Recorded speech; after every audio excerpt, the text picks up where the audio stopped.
elle sent vraiment que elle se monte des films pas possible, qu'elle puisse en parler autour d'elle. Voilà, avec ses proches, avec ses très proches, les personnes dont elle est sûre, ceux qui ne risqueraient pas de lui faire du mal. Et de voir si eux, ils pensent que ça a du sens ou pas. Voilà. Et puis, si vraiment ça n'a pas de sens, si tout le monde lui répète, écoute, non, tu te montres des films, c'est pas vrai, on dit pas, il n'y a pas de choses méchantes sur toi, il y a pas de complot, il y a pas.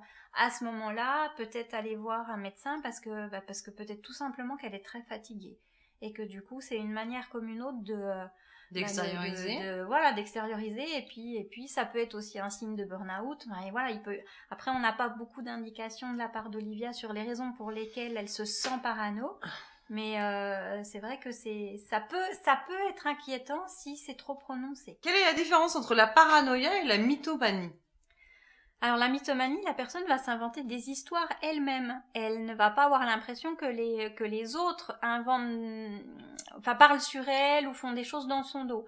Elle se crée une vie en fait. Elle se crée une vie, voilà. Les gens autour d'elle deviennent des personnages qui vont aider à développer son histoire, mais c'est souvent, pour les cas les plus extrêmes, que c'est complètement à côté de la réalité. Nous, on s'en rend pas compte parce qu'on vit ça effectivement de l'extérieur. Oui. Mais quand on est une personne mythomanie et qu'on vit dans cet univers, la personne elle se sent pas mal. Elle s'en rend pas compte du tout. Voilà, c'est ça. Sauf si, avec insistance, ses proches vont lui faire remarquer les incohérences de son discours.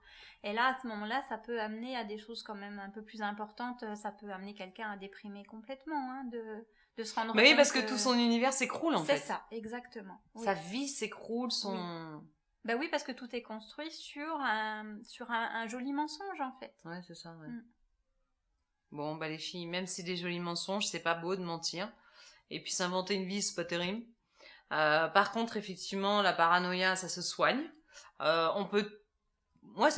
peut arriver à n'importe qui dans sa Bien vie. Sûr, oui. Un moment de détresse. Donc soyez vigilante peut-être avec votre entourage. Vous avez peut-être des copines qui sont pas bien, qui ont besoin d'aide. Donc comme le souligne Christelle, des psychologues, des professionnels sont à votre écoute. Et surtout, si vous avez d'autres questions, vous n'hésitez pas.